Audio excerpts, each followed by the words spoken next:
I'm Veronica Dudo. Tonight on EWTN News Nightly, interest rate cut. What the Federal Reserve's move today means for the economy and for you. Strong words, what Pope Leo had to say about President Trump's peace plan for Ukraine.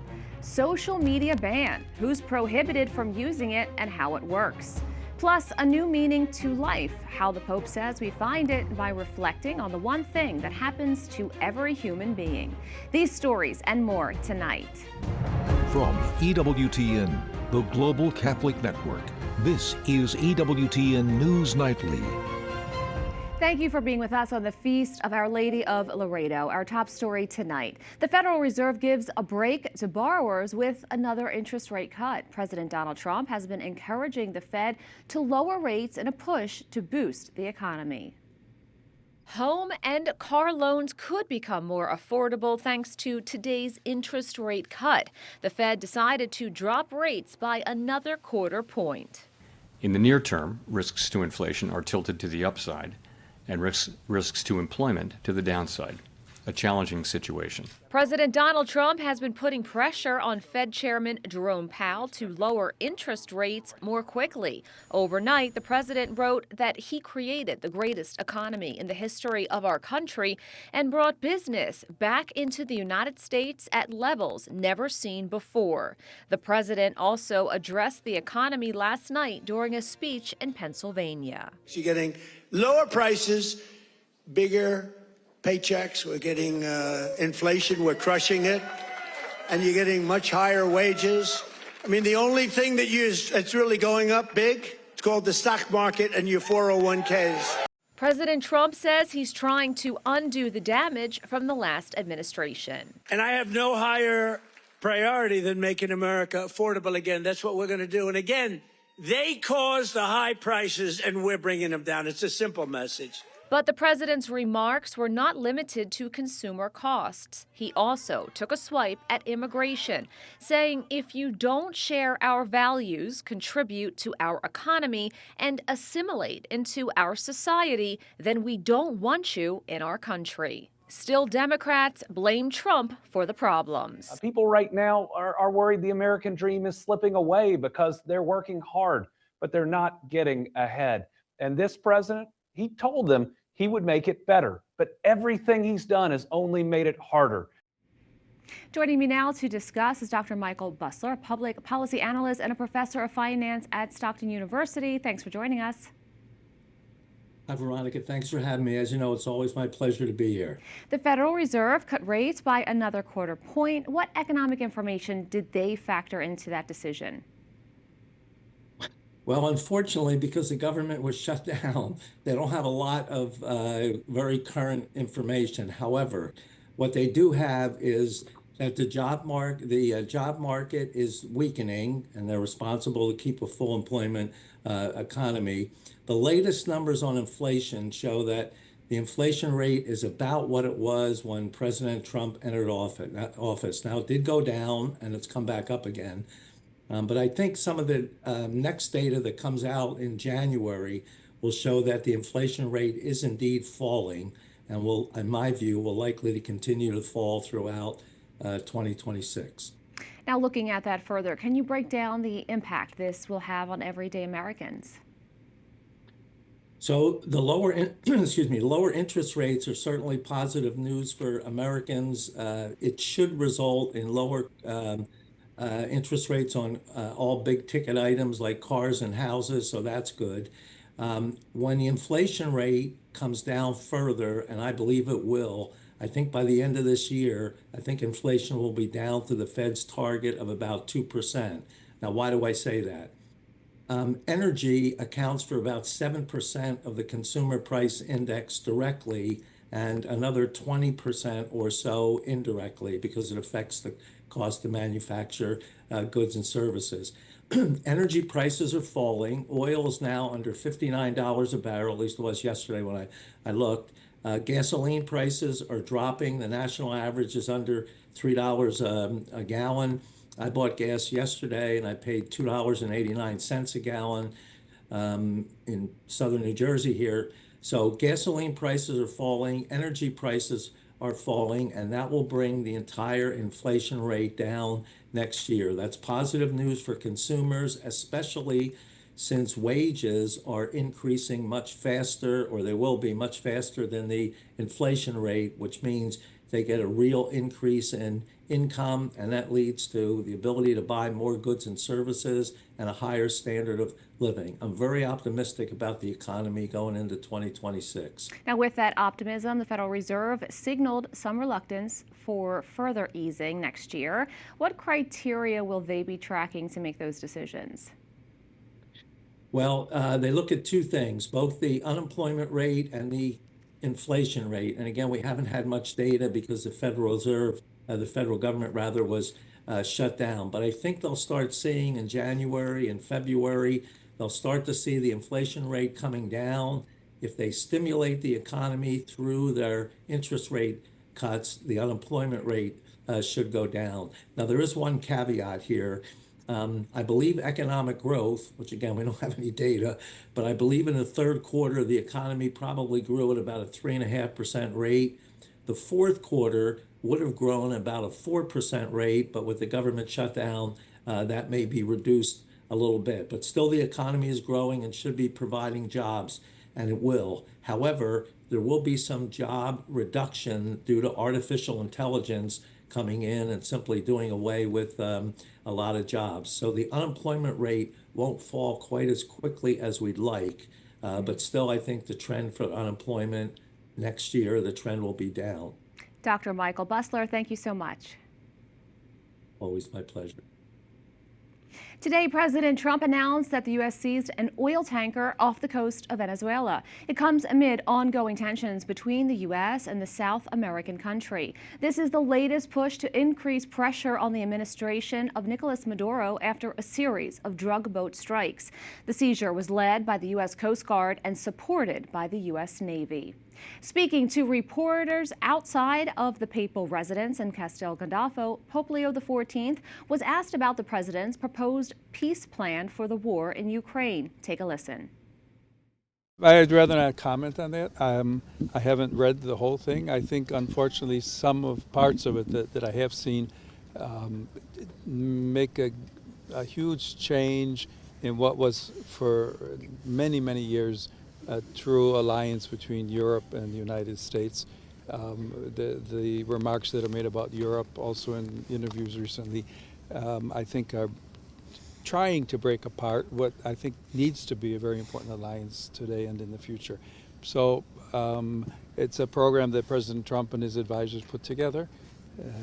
He's the President of the United States, has a right to do that. It has a number of things in it that I think, while perhaps many people in the United States would be in agreement, I think many others would see things in a different way.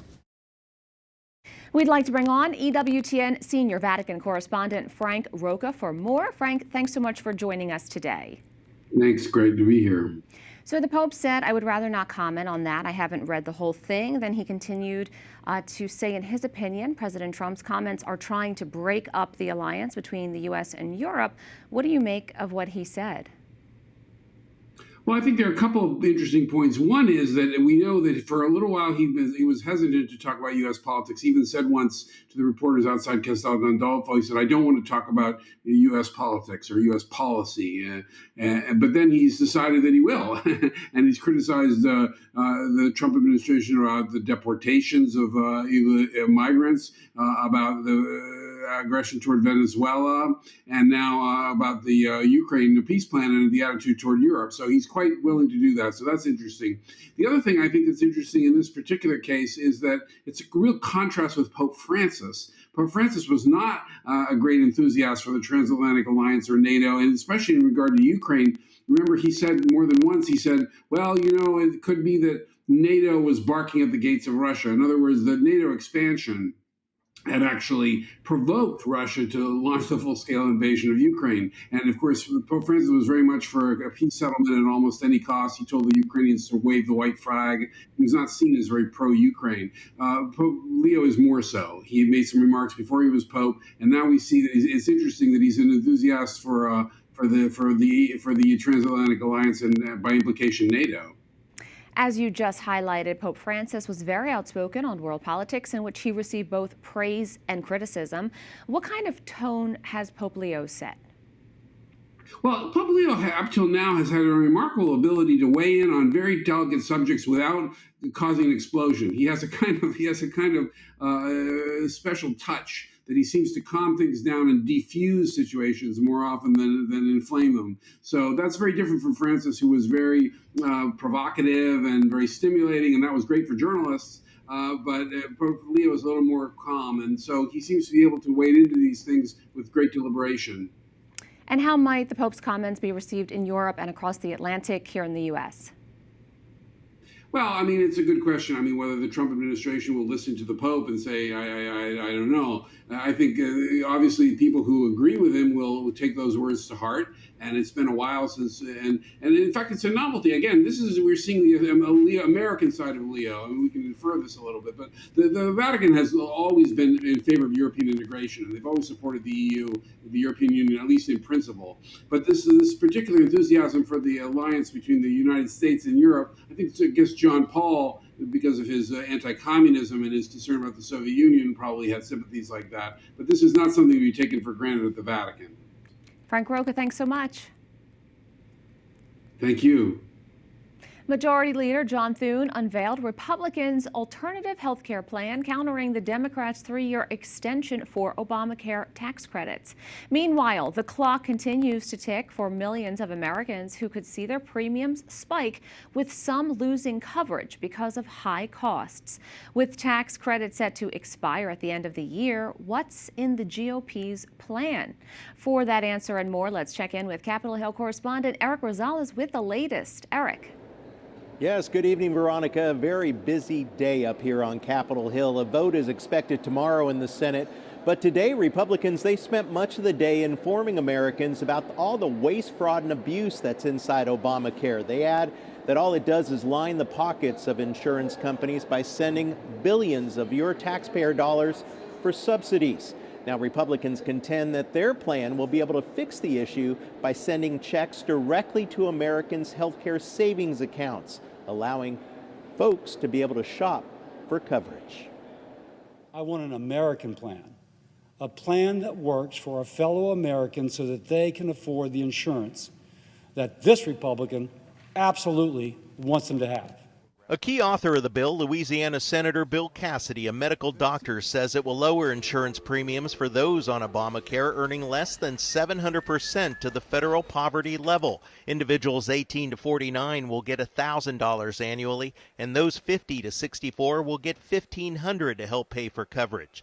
Money cannot be used to fund abortions or transgender services. We want to make patients consumers again. Rather than give the insurance companies $150 billion a year, we want to take a portion of that money, put it in your healthcare savings account. And by the way, this all has to be HIDE protected. Meaning no taxpayer money to help pay for abortions. But Democrats say pro-life protections are a poison pill.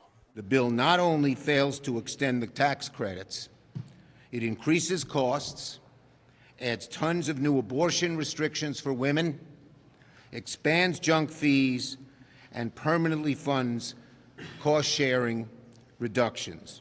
Leader Schumer adds the bill does not extend Obamacare subsidies and warns those over the 700% poverty limit will be left out and face skyrocketing premiums. Republicans say Obamacare must end because it's filled with waste, fraud, and abuse. A government accountability report states investigators submitted 24 fraudulent applications for Obamacare subsidies without Social Security numbers, proof of citizenship, or even income documents. 23 of them were approved. That means the Obamacare exchange and insurers didn't verify any of the information that they're supposed to under the law, and they proceeded to pay tens of thousands of dollars to insurance companies for people who do not exist. So tomorrow we're hearing in the Senate that a vote will first take place on the Democrats' 3-year extension on Obamacare. That's expected to fail. Then Leader Thune will bring up the Republicans' plan, and that's expected to fail as well without any Democrat support. So right now it appears that lawmakers may leave for the holiday break without any agreement on health care. Veronica? Eric, we're also watching a vote in the House on the National Defense Authorization Act today. What happened with that? Oh, I tell you, that was interesting. You know, for more than 60 years, the annual defense policy bill has been largely passed bipartisan, but not this year. The bill barely passed the required procedural vote. A lot of arm twisting today needed to take place over a 2-hour time period. Several hardline conservatives were against sending more money to Ukraine and other foreign countries, while others were upset because of cryptocurrency guidelines were left out. And we're even hearing that there has also been a promise to be able to bring some sort of bill to the floor that would require a ban on stock trading. Well, the policy legislation known as the NDAA will provide a record $900 billion for annual national defense. So what's next? Well, House lawmakers are now debating the bill, and we're hoping for a final passage on that bill later tonight. Veronica? Thanks, Eric. We have a lot more still to come on EWTN News Nightly. Australia has made history. If you're under 16, your account is gone, and this is only the beginning. And the Nobel Peace Prize was awarded, but where is Maria Corina Machado?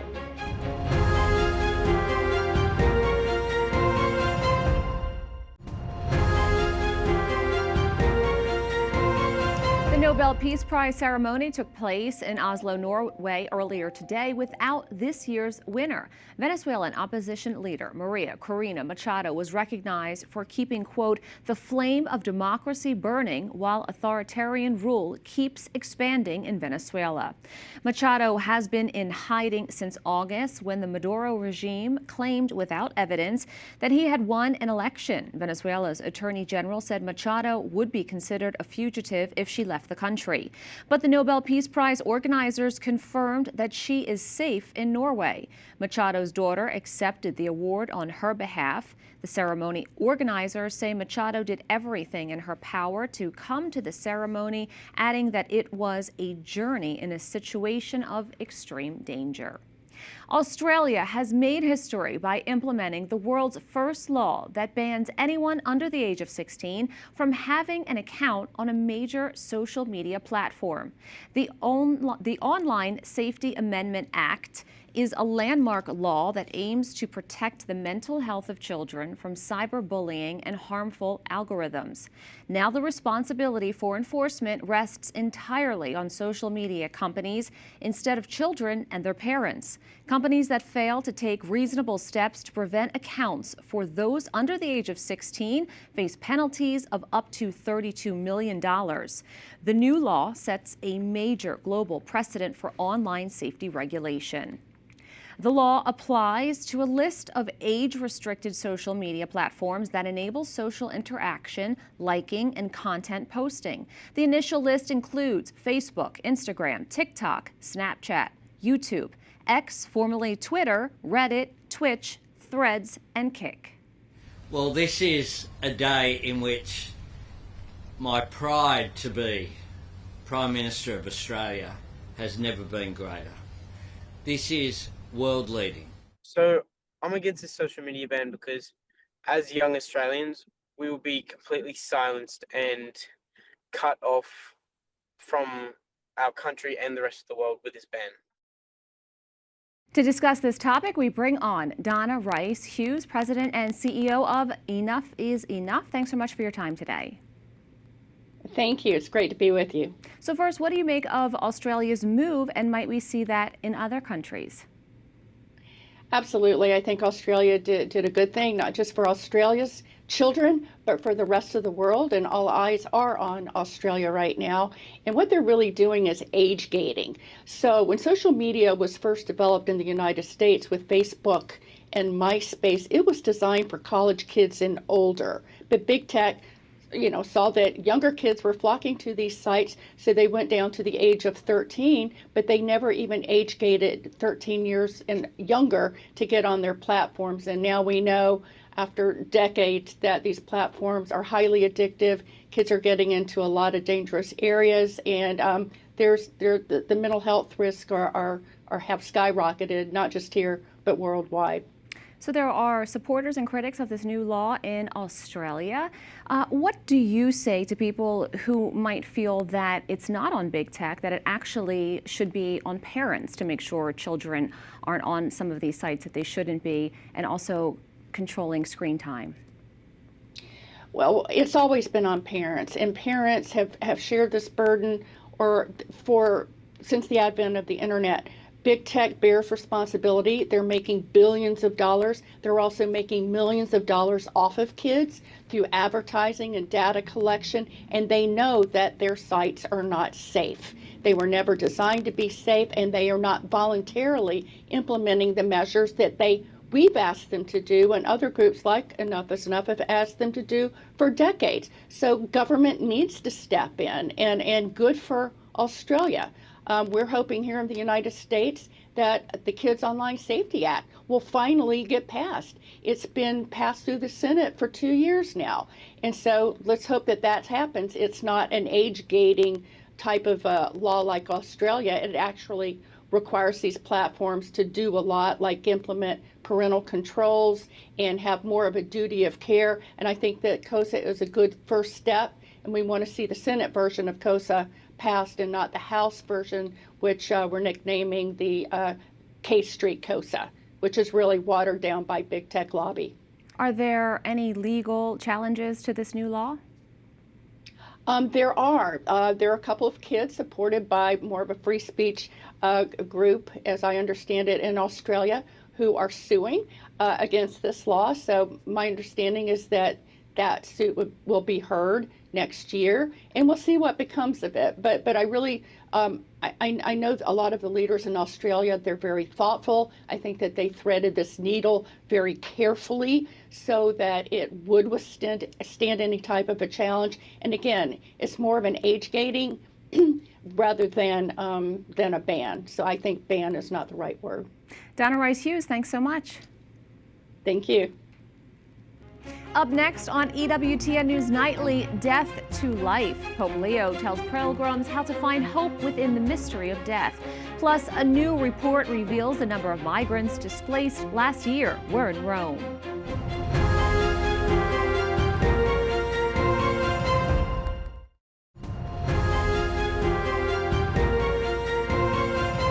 Highlights the importance of reflecting on the end of life and death. He says in doing so, we discover the power of Christ's resurrection and can find new meaning for our life. Che il passaggio sulla terra ci prepara all'eternità.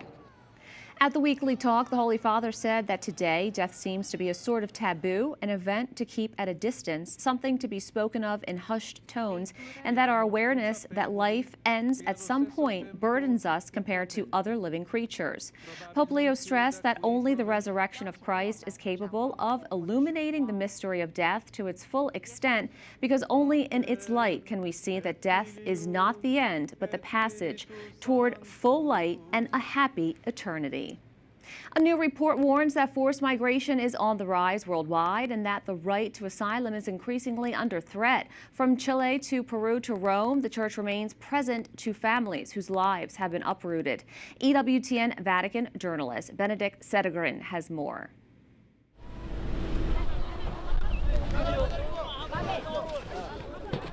It's a grim statistic. More than 123 million people around the world were displaced from their homes by conflict, violence, or persecution. That staggering number was highlighted in Asylum Seekers, Imprisoned Hopes, the latest report from the Migrantes Foundation presented at the Pontifical Gregorian University in Rome. It warns that international conventions and human rights are increasingly being violated around the world, and with them, the real protection of the right to asylum is progressively shrinking. For many migrants, the hardships seem to be without end. In Viña del Mar, Chile, more than 50 families lost their homes and even loved ones when a United Nations migrant camp was destroyed by fire on February 2nd, 2024. Last year was the hardest part of our life as a family, as a home. There was a catastrophic fire in Viña del Mar, where we lost everything. We lost absolutely everything. Our daily efforts, our children's home. We watched it all collapse in a matter of minutes. Organizations like Techo, which fight extreme poverty in Latin America, and the lay Catholic volunteer organization, the Vincentian Family, helped raise funds, clear the debris, and rebuild the homes. While protection and safety for their family are at the heart of their concerns, the migrants also have to face the loss of their home, community, and livelihood. It was really hard because I didn't just see my children's home fall, but also my small business, a workshop where I did auto painting. I watched all my dreams and efforts disappear in minutes. To make matters worse, I was the last to leave because I couldn't bear to see everything I had dreamed of having, the workshop, being lost. The church continues to support migrants in their search for a better life, a mission Pope Leo knows well from personal experience of ministering among local migrant communities. As Bishop of Chiclayo in Peru, he welcomed families fleeing political instability in Venezuela, blessing a new migrant village built by the Vincentian family at its inauguration and accompanying the community in its early needs. The work of the current Pope began with providing food, distributing bags of groceries, blankets, clothes, and jackets for the cold. That's where his ministry started, as a priest and later as a Monsignor, helping that community because there were so many needs. Betania's husband, Jose Gregorio, who worked as a police officer in Venezuela before fleeing, explains what drives someone to flee. We dedicate ourselves to our work so we can give our children an education. Because the truth is, we didn't leave our country to go sightseeing or anything like that. We left because we were facing serious political turmoil and the economy had collapsed. So, what were we looking for? To provide a better quality of life for our family. In Rome, Benedictia de Grian for EWTN News Nightly. We thank you for watching tonight. Remember, you can follow us on social media, Facebook, X, YouTube, and Instagram at EWTN News Nightly. I'm Veronica Dudo. Good night and God bless.